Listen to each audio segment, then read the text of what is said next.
Next at 5 o'clock, we got buckled concrete and sinking homes. People living in this Long Beach community are demanding action as their homes are quite literally dropping into the ground. Good evening. I'm Chuck Henry. And I'm Colleen Williams. NBC4's Angie Crouch live right now in Long Beach with more on this for us. Angie.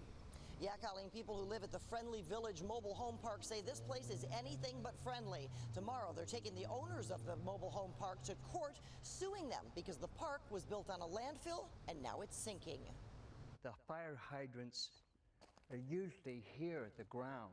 Roger Lackey shows us just how much the ground has sunk here at the Friendly Village mobile home park in North Long Beach, where he's lived for 14 years.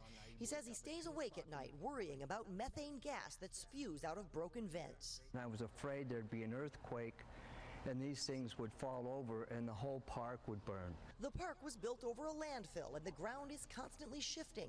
Water and gas pipes are exposed. Mobile homes are cracked down the middle and driveways are warped and buckling. The park is filled with disabled vets and retirees like Mildred Bejarano, who's had to pay 3 times to re-level her home.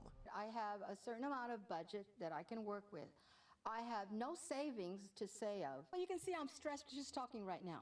Attorney Brian Kabateck is representing the residents in a lawsuit against the owners of the park, Court and Scott Financial Group.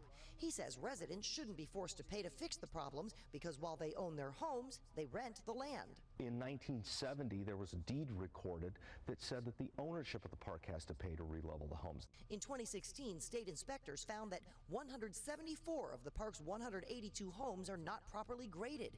This has led to repeated flooding and sewage spills.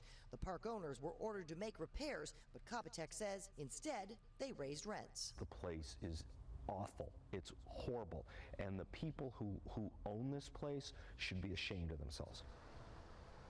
Now, in preparation for the trial, we reached out to the owners of the park and their attorney, but have gotten no response. In a cross-complaint, the park owners have denied responsibility for the problems and blamed the issues on nearby gas and oil companies. Now, this case goes to a jury trial tomorrow. The residents say they want their rent refunded, and they're hoping they can get enough money to move to a safer location.